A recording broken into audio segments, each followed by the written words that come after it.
I know that the term ambiguous loss definitely triggered me to understanding all of this history that I've told you about, and that there is more healing to be done. I think I never was quite sure up to that point. Like, literally, I knew everybody has room for improvement as a person or whatever. So I just thought I was on this improvement journey.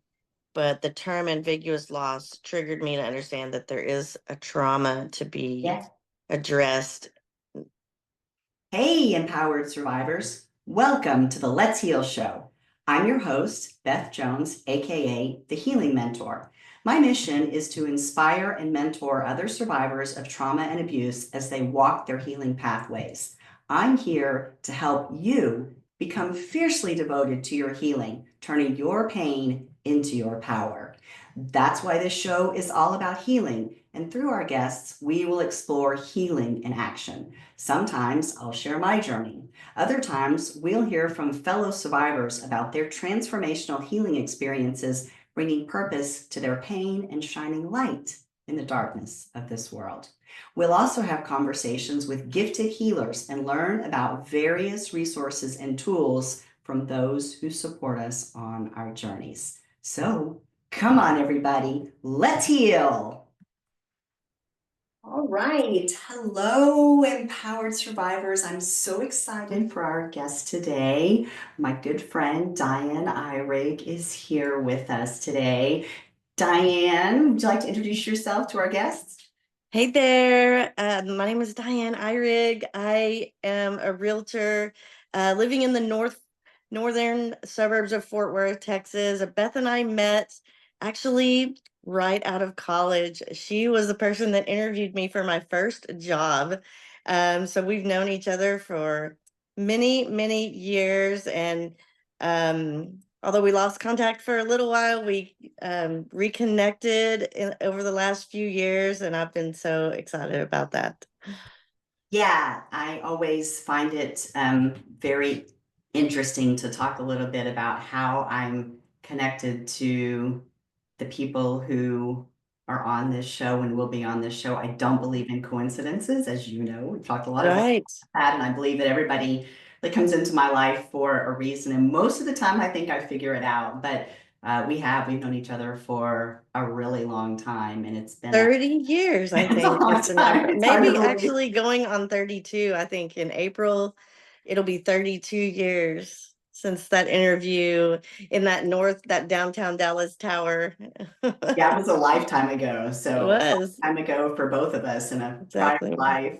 So young back then, and what we used to do back then, right? That's a Many, many things. Right. history for us. Life's taken an interesting journey for both of us since that time. It has. It has. But you are one of those people in my life that I am super grateful to have as part of my tribe. One of those people that I can literally go years without talking to you, and then when we see each other, it's like no time ever has passed. So it's That is for sure. That is for sure. I knew that day that we sat in that conference room and you interviewed me, I knew we would be friends for life that day. yeah. Well, you have a better memory about that day than I do. So that's just It was kind of an intimidating place. Remember, it was all glass. I do remember. I do remember And that. I remember how nervous I was because I mean, you're right out of college, your first job, or whatever. And you came walking in, and I was like, oh, I just remember thinking, I don't know, there's something about your energy, but I immediately was sort of settled. I was unnerved, I guess. That's good. Well, Yeah. I'm glad to hear that. That's a good thing. Yeah, calming Yeah. energy about me. Right. I had no idea what I was doing back then, but Yeah. Well, you were doing a great job. I don't know, you might be the first person I ever interviewed at my Yeah. age of, I don't know what I was, 23, 24, just Right, right. Yeah. We were in our mid-20s for sure. yeah, youngsters. Yeah. Yes. We've both been through a whole lot since then. Of course, we've had opportunity in the last few years, the last 3 years since I moved back to Texas, to spend more time together. And I think probably take our relationship and understanding of each other, support for each other to an entirely different level, which I think is partly like Absolutely. our age because we're Right, getting right. older. A little more grateful for the small things. Yeah, that's exactly Age right. teaches you that for Yes. sure. But also both in our own ways going through a healing process, which Exactly. many of us are doing that for Yeah. long periods of our lifetime, and certainly at this age. So I find more and more people that are going through that in a variety of different ways. But one of the things I found very interesting about our conversations is we've been talking about a concept called ambiguous loss, which I had never heard of that term before you asked me about it and whether I had heard about it and experienced it. And it was interesting to me because, I think about trauma and abuse in the context of both sort of macro events and then micro events. So macro events are the big things that we would all think of as a clear trauma or a clear abuse event that someone might experience. But I also know from my own experience in my life that we suffer what I call the micro traumas, which are kind of Right. the daily things that happen to us that are painful, and they can cause us to react.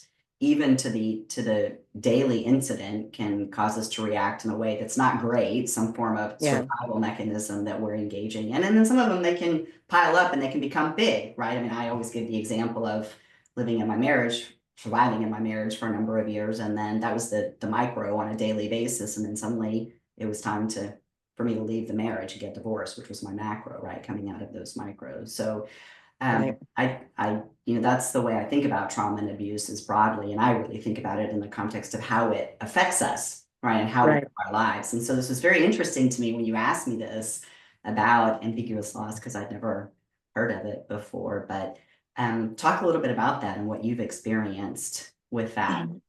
Well, I think for me, when I discovered the term, I think it was a cathartic moment, I guess, for lack of a better word. Because I look back on the years of, I feel like my family's experienced a high level of this because ambiguous loss can be a divorce. A divorce is probably the most commonly understood type of ambiguous loss when you lose that relationship with that person, but they're still alive out there in the world.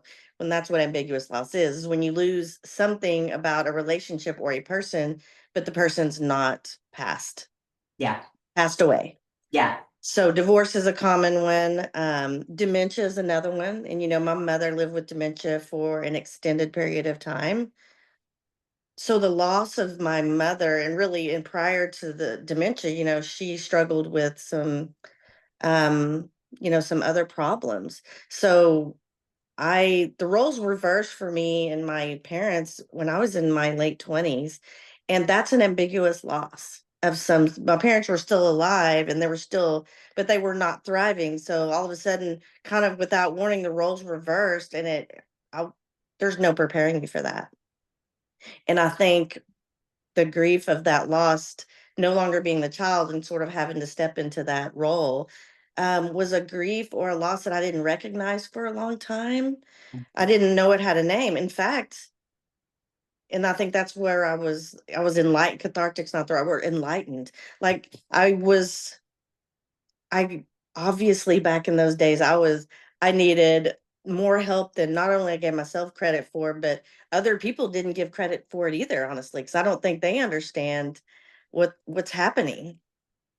And like the anger and just all the different things that happen in a grieving period are happening. But and so people I say people, I'm using that term generically, but I think there's a large group that don't understand this. I didn't understand it, so I'm sure the population at large maybe is lacking some understanding of that type of loss.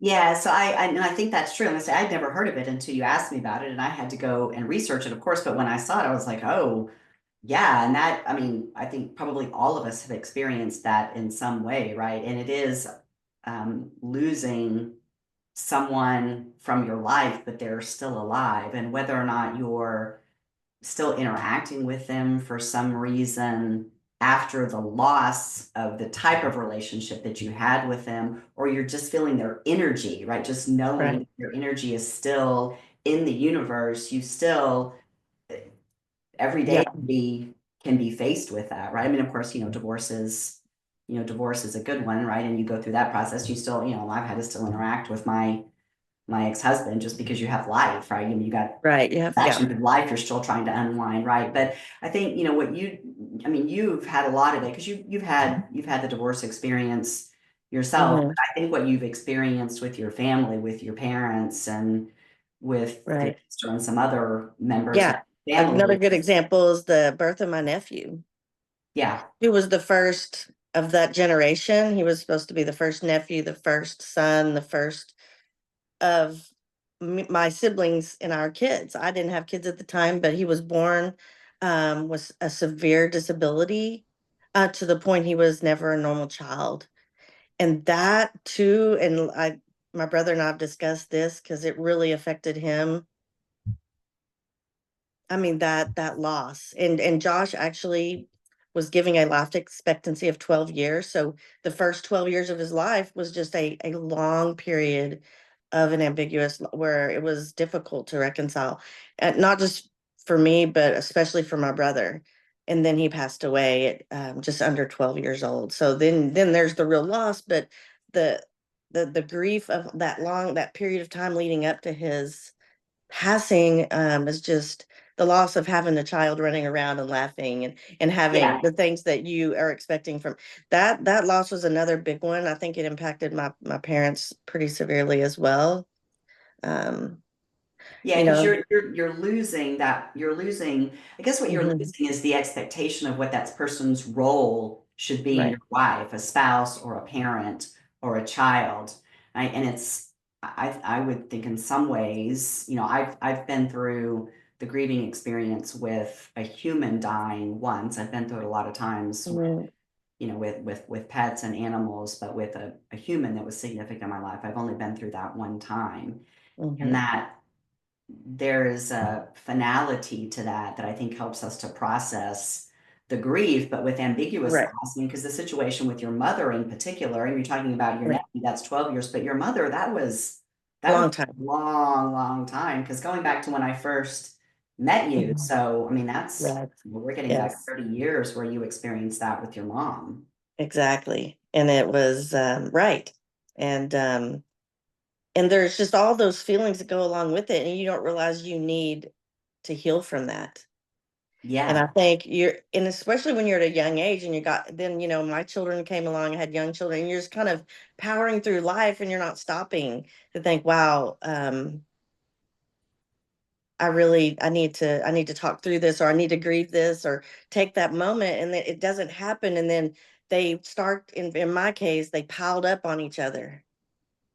And Yeah. then there was more and more and more, to the point where, um, coming around 10 years ago, I really went through a really bad, um, you know, phase in my life where, I'd had another experience, what could be considered an ambiguous loss. And again, I just thought, and people thought, oh, well, it's just this. And it's just, people kind of discount, including myself, discount it a little bit. In fact, even with mom passing away last month, I've had people tell me, oh, the grief must just be overwhelming. And I try to think about how to really describe it to them, that the grief happened. And I'm not saying there's not grief now, but it's a different kind of grief. Hmm.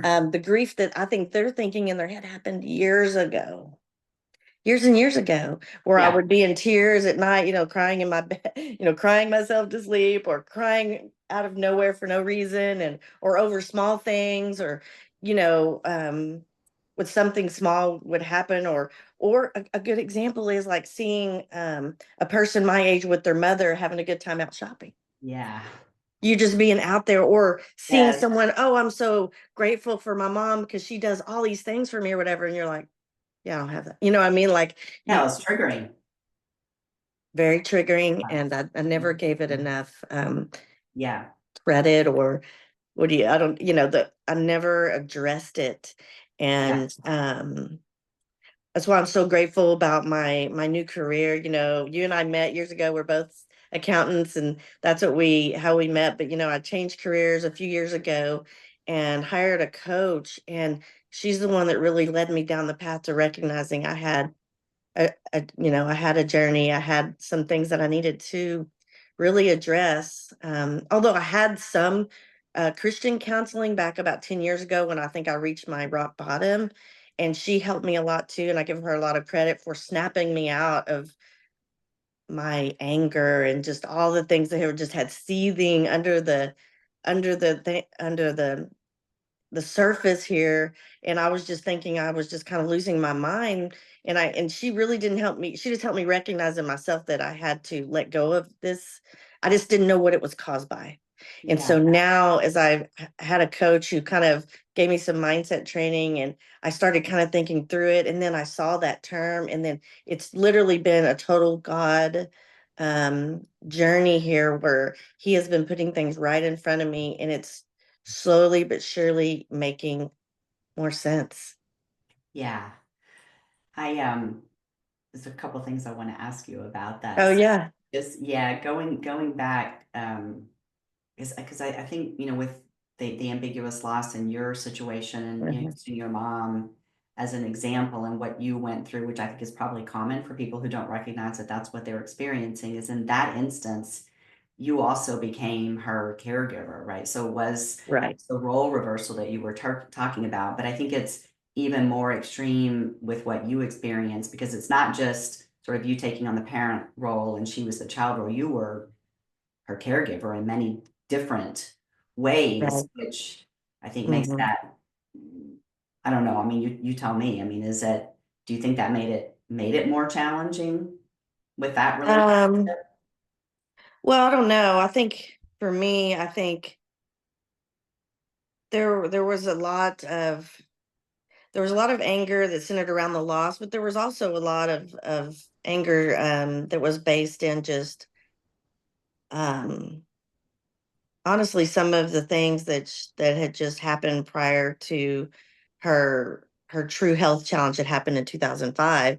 So I think I'm grateful that we had the extra time. Like, I Hmm. really am grateful for that. Even though it was really, really hard in many ways, I've learned to find the gratitude in it because I was able to forgive her eventually for some of the other trauma she sort of exerted, not just on me but on my brother, through some of her previous health challenges she was having, primarily with alcohol. I mean, it was as you know, alcohol is a really bad drug, and it does things to people that are shocking, and it changes them. And mom went through a pretty complicated phase with that. And so it took a few years, but I was able to forgive her for some of that and be very grateful that I could, and that she didn't pass away without me forgiving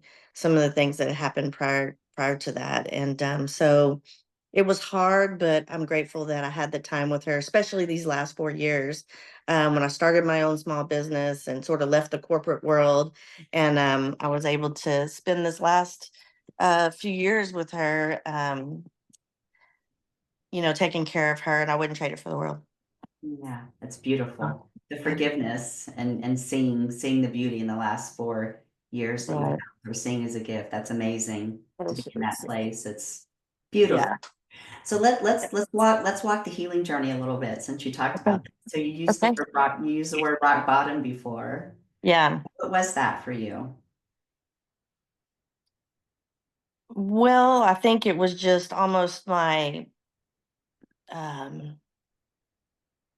well, I realized it was affecting my marriage quite a bit, and we were at odds quite often in a very basic way. And he was, I mean, he was um saying some things. He was like, he was kind of feeding me some truths, I guess, if you will. And it was me that said, okay, I want to go see this counselor.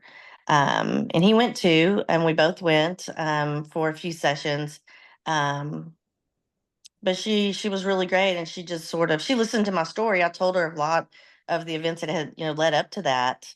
And of course, I was sort of externalizing it. I was making about a lot of other things. um but Mhm. she was the one that said, hey, you can't control those things, so you need to think, you need to just, she Yeah, was the one that sort of helped me refocus a little bit on, hey, get a hold of yourself. basically, is what she was saying. And, remember what God said about, you know, and she was the one that really made me just see the light a little bit. I wasn't 100% though. And I think at some level, I don't know if we're ever 100% after some of those things, Yeah. but it definitely was a turning point. And that was like 2015 or 16. I have trouble remember the date exactly. Um, but yeah. Yeah, that's interesting. So what you call rock bottom is sort of a subtle turning point, which I think is my experience. Yeah, I just My realized I was experience unhappy too. all the time. I think Yes, I you think wake up. I was trying to think about the true answer. I mean, Mike and I were having some struggles, but I think I realized, God, I was just unhappy every day, all the time. Yeah, Um, it's about you, right? And not anybody else. Entirely what's inside of you, right, which is where it has to be to do the real healing. right, Yeah. yeah, for sure. Yeah, yeah, that's amazing. So, yeah, and I've had that similar experience, the opportunity to walk the healing pathway off of an experience that was just, I do call Yeah, it, I mean, I equate it to kind of the rock bottom, the turning yeah, point moment, right? I mean, I call it yeah, the earthquake or my life altering event, right? It wasn't anything that profound at a hypnotherapy session, which really, wasn't, and I wasn't expecting what happened on the other side of it, of course, which it sounds like sort of had a yeah, similar experience, right? Just have somebody say yeah. to you, hey, it might be What, time to start looking inside of you. And then you open up, you start to what, go back and you just learn so much about yourself as you start to no. dig in, right? What, tell me, I would love to know a little more about hypnotherapy and what you could share about, The hypnotherapy event. yeah, Yeah, that yeah, is I get asked this a lot. I don't think it's anything particularly profound on my healing journey or on a healing journey or mhm, to healing. I really think about it that way, right? It was, if you mm, think about rock bottom being the moment in time when you shifted and you turned and you opened mhm, your eyes and realized mm, I have some things that I need to heal from. And for me, in the hypnotherapy event, I discovered the first thing that I needed to heal from, which was, of course, having been sexually abused by my grandfather when I was 5. And my entire hypnotherapy experience when I was in my subconscious state was about that, right? It was about right, linking together some pieces of information that were living separately in my brain, and the hypnotherapy session brought them all together. And when I woke up, I was like, oh, that's what that was. But the thing that was more profound for me was that turning point and that rock bottom. And I slammed right into that. I slammed into a wall that I lived behind. And right, it was at that point 45 years thick and 45 years tall. And I just right, right into it and realized, I mean, literally in the blink of an eye, I closed my eyes, hypnotherapy, opened my eyes, and I'm like, oh, I've got some things that I need to work on. And similar to you, I could look around me and point fingers and say, you. But at the mm-hmm, end of the day, in every one of those relationships, it all came back to me.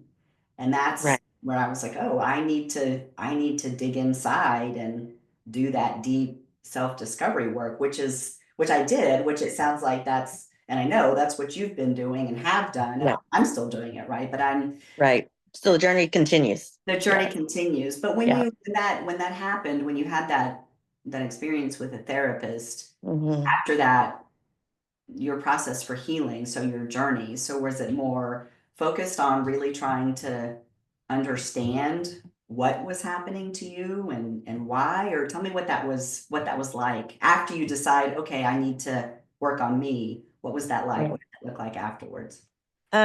Well, I have to say there was probably a few years there where I hadn't really, I was just, I would just started having a little more gratitude and understanding for all the things that were going on around me. But I kind of went through like a blip in that few years there, but things still weren't 100% right.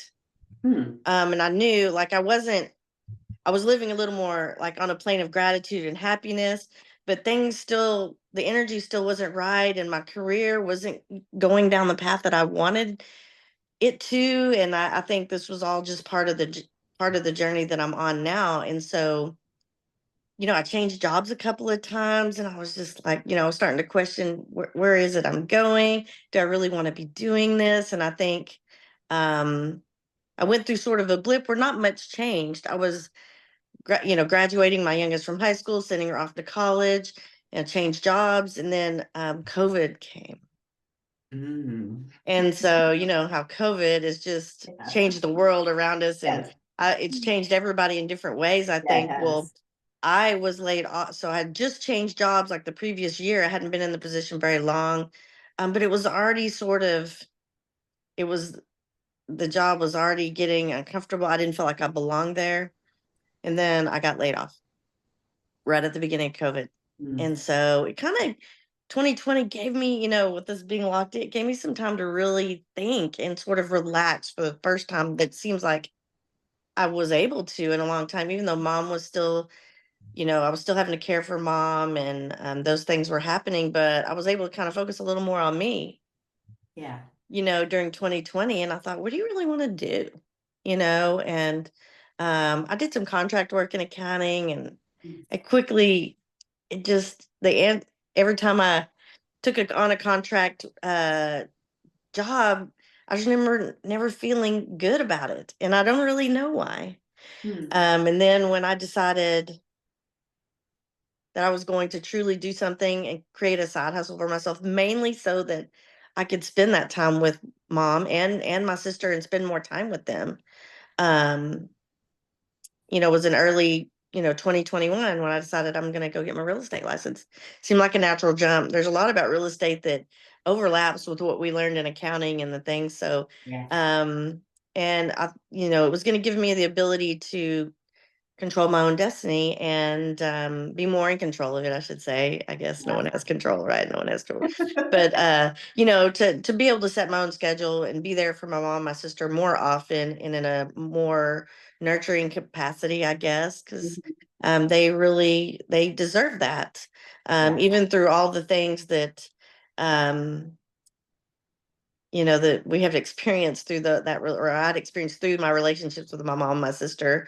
They deserve that. And so I just, got my real estate license, and I hired a coach. And that real estate coach that I hired, she was very big on some of the mindset training. And I went through her 90-day program, and it was the next corner, I would say, in my healing, was understanding where I still needed to make some more improvements in myself, where I could then, start sharing, and hopefully, break the generational curse, if you will. I feel like there's generational curse, and um, teach my children probably some, and um help them focus on themselves and learn more about themselves and move to that level, because if they were learning it, they probably hadn't learned it from me prior to Yeah, that. that's amazing. You say Yeah, that and recognize that because I think yeah, that's, I'm dealing with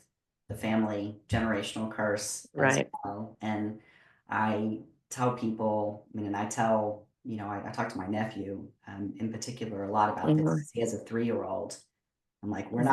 we're not perpetuating that. We're not Right, putting this down to him. We're stopping it now so that he can have a very different life from what we've all experienced being in the family, right? And so it's kind of the same thing, right, for you with your kids to give them something different right, than what you had or what we had, right? right. Is I Hmm. think is one of the primary reasons to heal. And I talk about this a lot. I mean, you heal for the good of your relationships, to know love, Right, to actually be able to right, properly love across a wide variety of relationships. And certainly having kids, which I do not have, but having kids, I can see that being a huge driver for wanting to give them something different than what we've experienced. right. And like in my case with the the familial relationships, with mom's alcoholism and my sister's mental illness, there's a little bit shame that goes along with that, right? So I think that was part of the withdrawing. Like, you didn't want to. You're so overwhelmed by some of the things that are happening in their cases that you have a hard, it's foremost in your mind sometimes, and so you would kind of withdraw from people sometimes because you didn't want to have to tell them the truth about those things, or you were worried that it was going to come out. Well, in my real estate business, I mean, relationships are primary and are the foundation of my business. So this is why that training and those things and are so important to it, because that is the foundation of my business. And so I had the original coach, but I recently changed brokerages. And as it turns out, my broker is like a certified counselor or whatever. Oh, And I didn't she know has, it that. was like, I Maybe knew, you told me Miriam, that that. God sent you to me, because I'm going to continue this journey and you're going to be a part of that. I can see this already. Yeah. Like, she's an amazing lady. But real estate, again, I have to be able to reach externally and build those relationships. And 2020 did a real number on relationships. So the combination of my familial relationships and then COVID and all the things, I'm a pretty extroverted person, but was tending to hold back some of that just from what I described before. So this is key into being able to continue to build those relationships far and wide, and for the sake of my business and the future, and building a legacy for my kids, which is a big reason I do it. Yeah. It's so Yeah. interesting I mean, the relationship aspect of that and Hmm. talking about that, that's actually the reason why I went to hypnotherapy because I'd gotten promoted at work and I had Oh, responsibility that's right. for people in Yeah. a different way. You remember that, right? And so Yes. the Right. clients and then the team that I was responsible for, and I felt constrained by that. And I didn't know Right. why, Weren't but I sure. was like, Yeah. and I don't suffer from anxiety a lot, but that was making me, it's like, I'm not going to do this job the way that I need to do it when I feel like I have a hard time engaging with people. So I just go instantly bebopping into the hypnotherapy. And then, of course, I crash into the wall, which is the wall is what prevented me from being able Right. to have deep relationships. And so I had to bring that down so that I could do that. And you know, when you've experienced me even in that way, right? Because I had Yeah. exiled so many people, including you, for a period of time, everybody out of my life. And so Right. that wall down has allowed me to engage with people in a very different way, which is I'm super grateful for that. And I'm Yeah. very, very grateful to have you back in my life. But it's interesting that both of Yeah. what we're talking about in our experiences both come from relationships, which is, which is logical because that's where trauma and abuse comes from, right? It's Right. It's from funny. Yeah. human to human, right? Most of the time most of the time it's somebody who you know, right? Right. That's causing that. So Yeah. I think it is, important for those of us who are recognizing what's happening to us and being able to say, it's not great. What I'm doing is not great. How I'm behaving is not great, regardless of what the influences or the provocations are around us, Right. to own it and then to do something about it, but to recognize too the broader impact, right? So And it makes you realize it's never too late. Never too it's late. never too late. That's And exactly right. I've read a lot of, personal development books over the course of my real estate career. It's a big part of um, how I continue to grow my business, because I am my business, right? Yeah. And so when I was reading your book again, and that it's just the journey is just divine intervention. There's no I doubt. said no So coincidences in So when I read relationships. your book, I mean, I literally couldn't put it down. I mean, some of the analogy, or not analogies, but that seem to just follow with what how you were saying, how you're adaptive and a problem solver, or you had an open mind, you're adaptive problem solver. I was like, well, if I were going to list three of my strengths, that would be the first three. So Yeah. they resonated so well with me all the way to the very end. And I know I had some and then I started giving, I bought your book and started giving it to some of my friends, and I need to order some more, by the way. Because I've given them all away now. I read the book and then gave them away, and I'm gonna go order some more. Thank you very much. I'm That's awesome. giving it away. It's important to get that message out there. So thank you. Because I did have another question for you, and I had a Okay. What are friend you of asking me, mine. question? Yeah, I had a friend of Okay. mine ask me this a little bit Yeah. about yesterday, and I was like, I'm gonna need to find out more. Was about the EMDR. Yeah. Like, what is that, and what is it? What is it? I don't know that I know 100% what it is. So EMDR stands for eye movement desensitization and reprocessing. I think I have that right. Something like Oh that. yes. It's a trauma therapy modality that Mhm. the way that I think it works, and I'm not a clinician, but based on Right, right. my experience, what happens is um, the conscious brain engages with the movement of the eye movement, which is finger Oh, or pen light. And that oh, allows, I think it allows other parts of the brain, perhaps the subconscious or where we store memories, to open up so that we can bring those to the forefront. And you're okay. basically reprogramming. And so, the traumatic events that we have in our life, a lot of times we have negative I statements or negative feelings attached to them. I mean, you mentioned Right, shame earlier, right, right? right. And so, Awesome.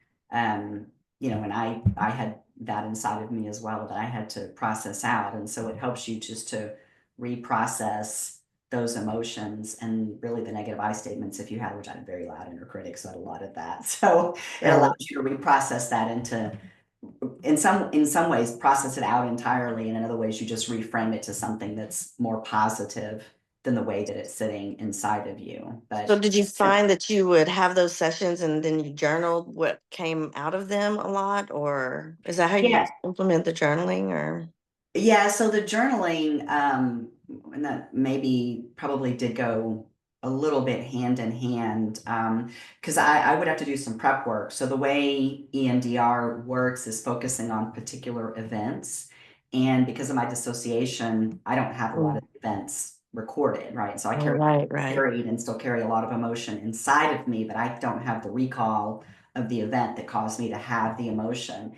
And at the time when I was first engaging with EMDR with my trauma therapist, I was operating on the assumption that my brain was repressing those memories, and I didn't want to go digging them up. I was like, if my brain doesn't want me to know about it, I don't have any need to bring it to the forefront. Right, Which is, some people need to know. I knew enough. I didn't have a need to know anymore. And now I think that the memories just are not there. I just don't record. And that's based on more recent understanding of how my dissociation works.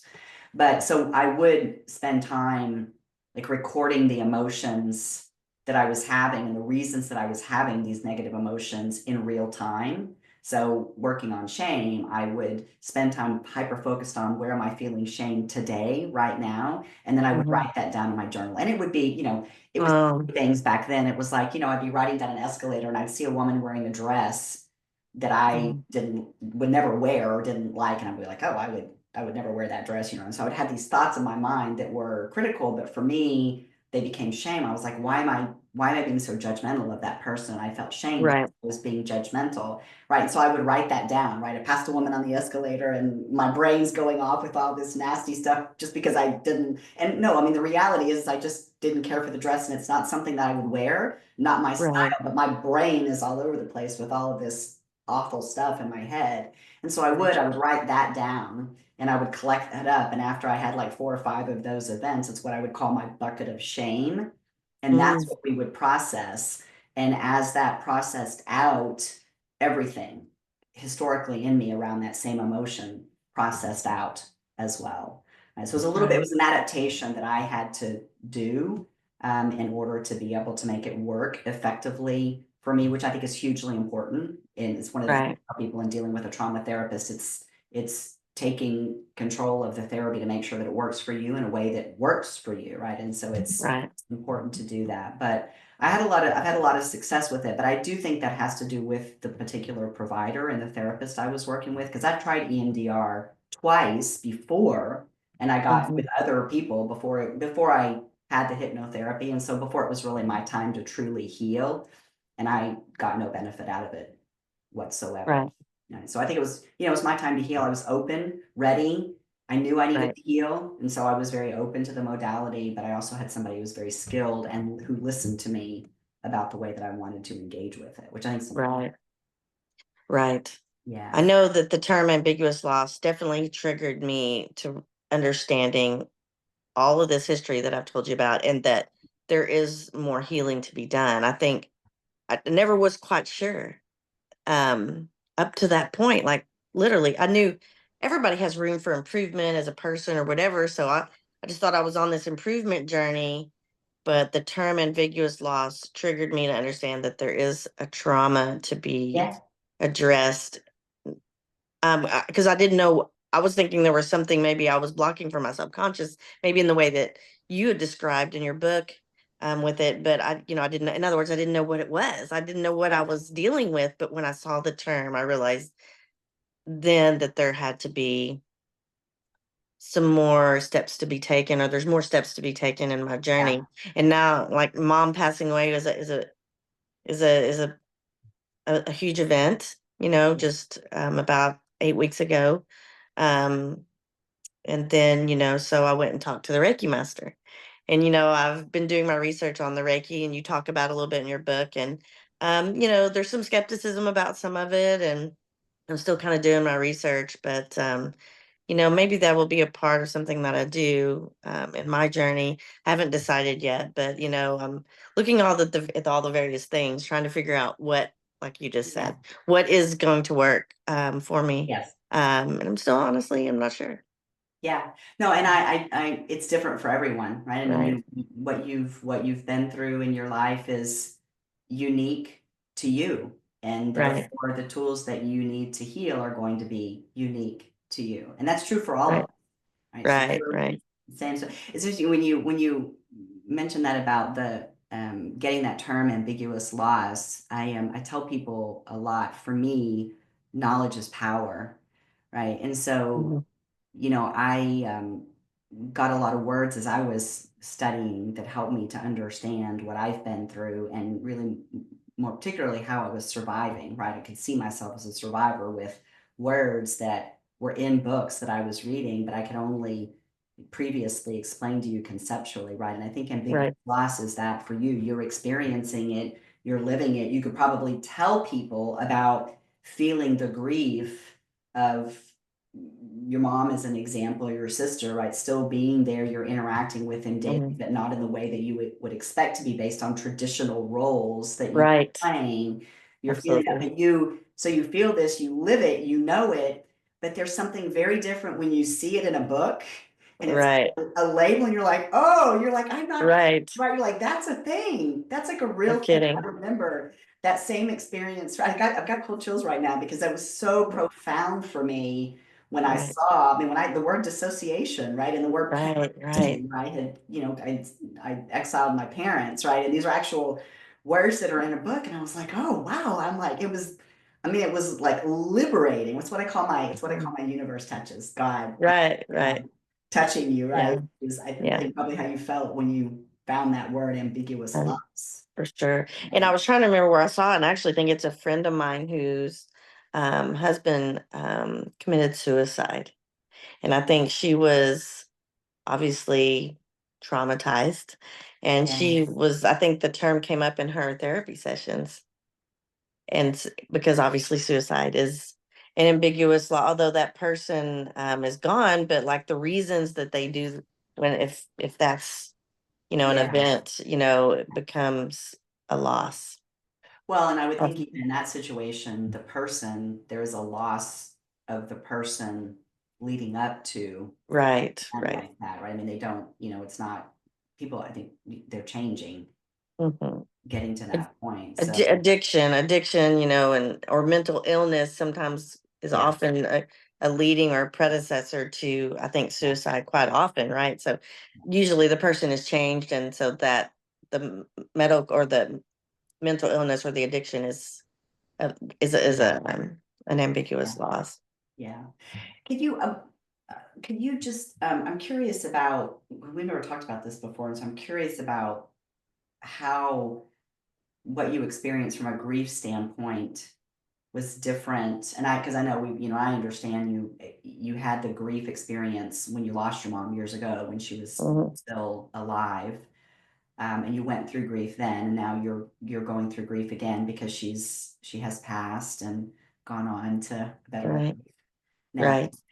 The Yeah. difference between what you're experiencing in the grief, though, is there a difference? Well, I think there is, in the sense that it doesn't end. Like, and I think that's where, like, in the beginning, you're having the grief of the ambiguous loss, but it never there's no defining end. And I think, or there's no end, so it just keeps, and I honestly think that's how people spiral, and why that's almost more a bigger concern in my mind for people's mental health, because there's no end to it or no resolution. When Yeah. someone physically passes from this earth, there is that sort of that physical, I guess, resolution, like the end, and what happened. But when someone if there's an addiction or a mental illness, or, you grieve that loss, but the person's still here and it just never ends. And so coping with it is so key because there's no end, and it can spiral out of control. The Yeah. grief, then there's anger, and it never really ends. You said, there's no resolution to it. And I think it can be particularly damaging, because if you don't know it and it's not ending, then you don't, or I didn't know what was happening. I Yeah. didn't really even understand why I was pissed off all the time. And I Yeah. just thought this is just how it is. And these were the cards I was dealt. And then I just should just be, God doesn't put you away. The old saying goes, God doesn't put you through the things that you can't handle. So this was just part of the journey, and I should just be moving on. And I was just this strong person. So I must have to be enduring this. And that, you know, there would be all those kinds of conversations within me. But then I'd turn around and, and I would be quick to anger. I'd be really quick, and I think some of it was guilt too for me. I mean, there's grief and anger, and then the guilt of not being able to change what happened. Like, should Yeah. I've done more? Should I've done this? Could I do this? Or I should be doing more. Mm. Like, I should be doing more. Like today, this was the first Thanksgiving that I truly, and this is just, I know, this is my first Thanksgiving without mom, but honestly, I was able to relax in a way that I hadn't in a long time.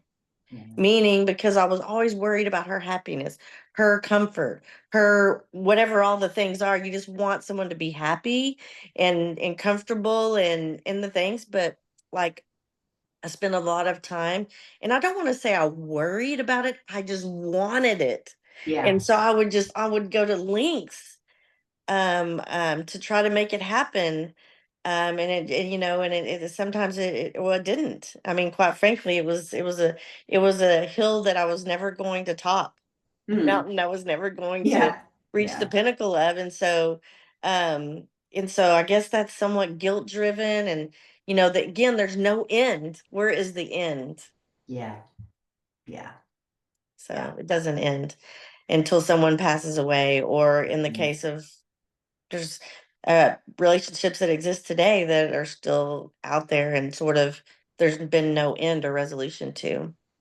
Yeah. My friend, my childhood friend, whom I've known for 40 years, since we were seventh graders, we were like two peas in a pod. And then um, Yeah.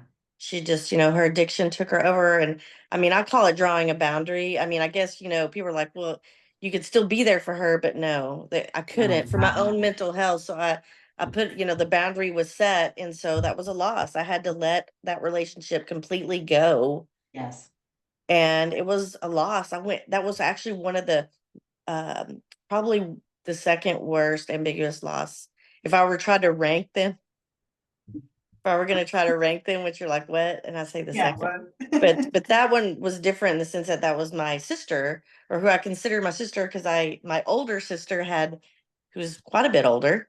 And so the combination of her being quite a bit older and her mental health challenges, our relationship was not a close one. And Yeah. so I consider my childhood friend my best friend, or my Yeah. sister. And so that loss was like a double whammy. That one is one of the was probably the difficult time period that happened in 2011 or 12 lead. So remember, I told you I went to the therapist, and so Mhm. that actual event right there is what really set me down a kind of a destructive path for my own mental health.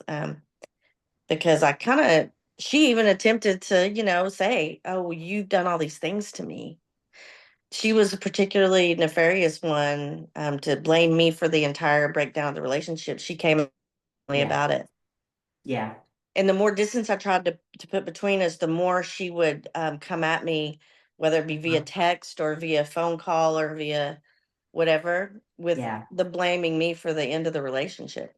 And that was a particularly difficult one for me to handle because she was coming at me in such a way. Yeah. Well, but I'm proud of Yeah. you for exerting your boundaries, Thank protecting you. yourself. It's hard. It, It's a it, it hard really thing was one to of the do. Good for hardest you. things I ever had It to do. is.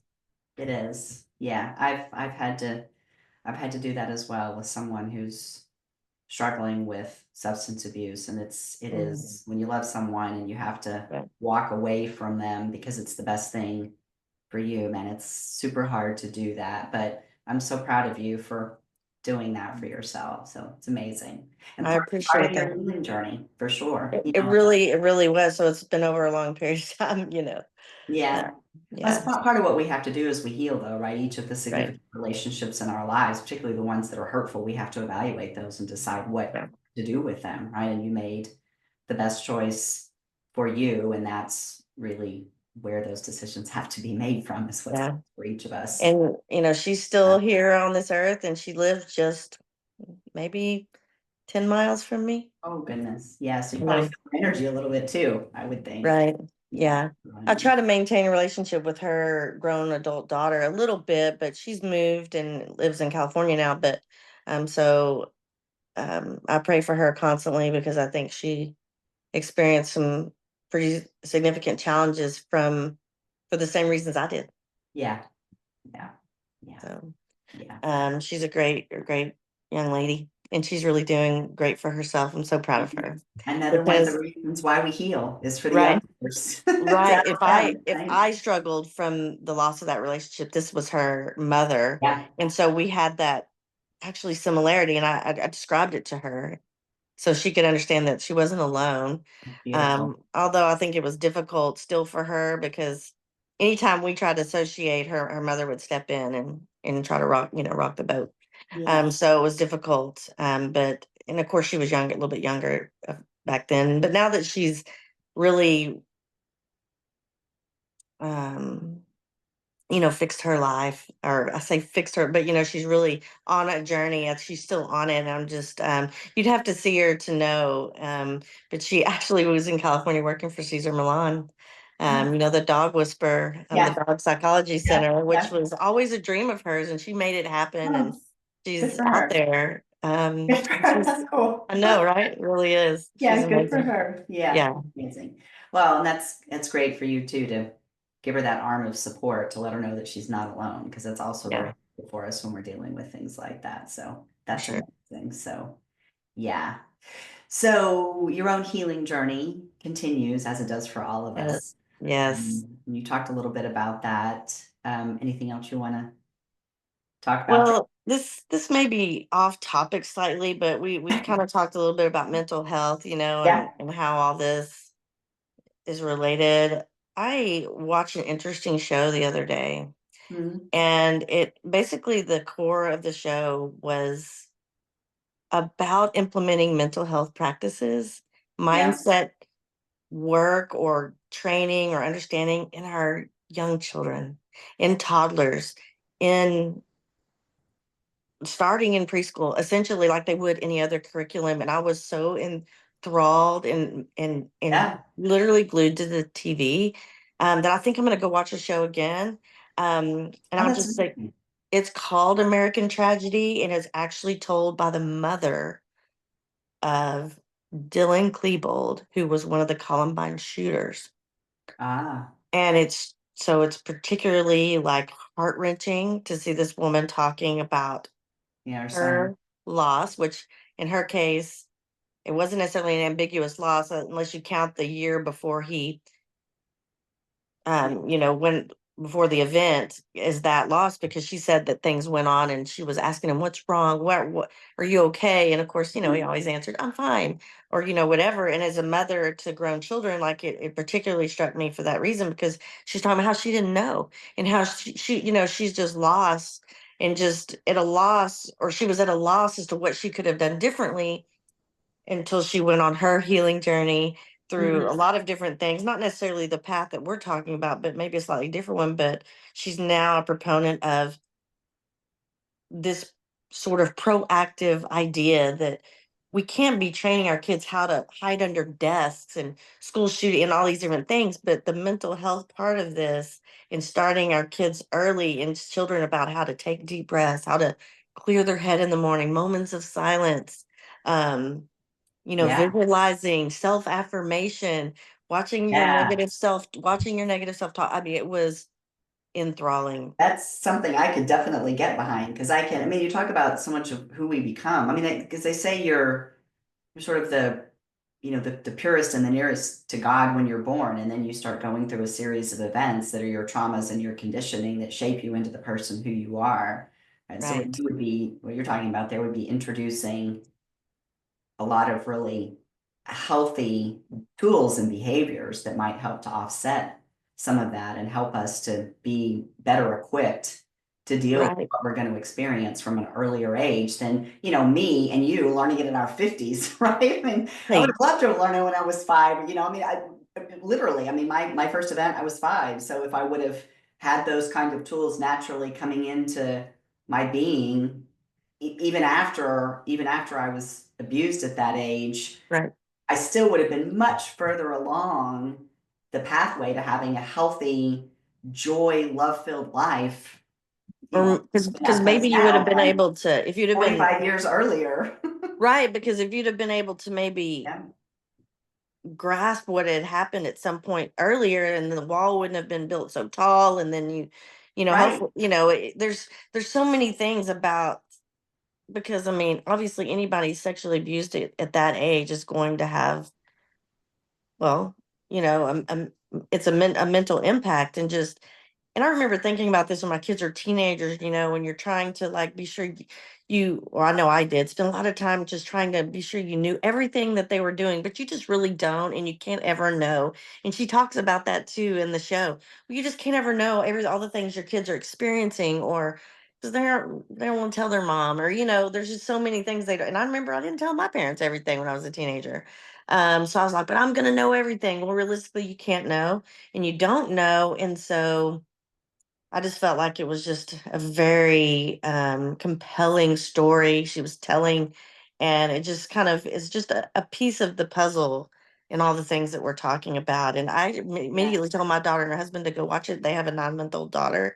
I was like, you have to go watch this. Like, you just have to go. As a parent, you have to go watch this. yeah. And because, like the mother of the Columbine shooter said, there was no real indications that most kids do what he did are suicidal. And I think that Mm, they are suicidal. They have a mm.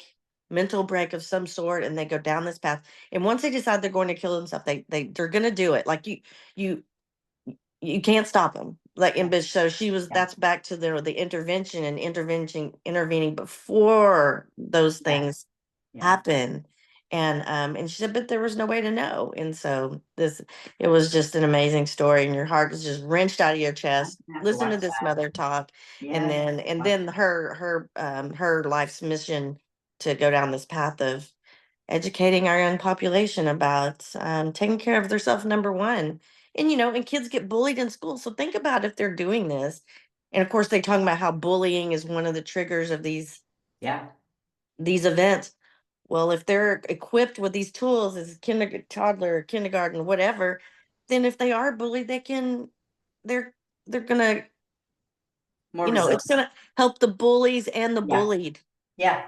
Exactly. Yeah, they're more resilient at a much younger age. So it's a Right. great, I mean, it's an amazing idea. I mean, we could have a whole I conversation. know we could talk Mental another three health in hours. this I know country I and the could talk world another. over, right? We could. We've talked about that a lot. Maybe we will talk Yeah. about that again Yeah. at some point in time. We will, because we've had a lot of conversations about it. We could keep going on. I will watch that though, because it sounds very interesting. Yeah. It is, yeah, equipping About us an hour and a half long. well. About an hour and a Oh, half. About an hour and a half long. And I right. watched it in pieces. I'm gonna Yeah, go back where I can sit down and not be interrupted, because I feel like I yeah. might have missed some, like I might have missed some spots. And so I just want to go back and watch the whole thing uninterrupted. Because yeah, it's just Yeah, it's interesting though, right? I mean, it's an interesting concept to think about having all of the tools that I have today, having in some form when I was much younger. My life might have been very different, but right. is what. Because I want to say one more thing about it that I think is why it's so, or feel like it's really speaking to me, is I feel like whether people have a chemical imbalance or a mental health challenge in their brain, like true physical reasons that Mm, they have the physical, or I do think people with mental illness and with alcoholism are born with certain characteristics that make them more susceptible to those mm, things. mm, But I can't help but feel like that mindset, if someone like my sister or whoever, or somebody that might have that propensity for addiction, if they had mindset training like that yeah, as a young age, yeah. like where would that leave them when they get to that teenage years, when usually mental true chemical imbalances usually are triggered by puberty. Mm, Typically that's when, or it can happen. um at least that's what I learned about my sister, or that kind of thing, that puberty can be a real trigger mm, physiologically for those things. So so what if those people that are born with those propensities were to have this mindset training, and how much healthier would they be? Would they have to be on medication? Would they have to go to rehab? Would this be the answer great for question. rehab? Yeah, great question. I Yeah, would, inquiring minds want to know. absolutely. Definitely something I could get behind. So, This is, yeah. yeah, this was the reason I think for the most part that I was so compelled with her, so enthralled by her story. Well, maybe you talk about I pain to purpose a lot. Maybe that's part of your pain to purpose is you're figuring out what that's going to be. think it's coming together. Yeah, I Yes. do. Yeah, because that show was, it popped up on my thing for a reason. I Ah, believe it was again another percent. divine step in the journey. Yeah, those universe touches I 100%. know. Yeah, Yes, I believe that. There's not much that happens in our life. 100%, 1000% I do as well. Yeah, So, yeah. all All right. right. This has been wonderful. It's always great to talk to you. I You're know, it was far nice. away So from me, but nice.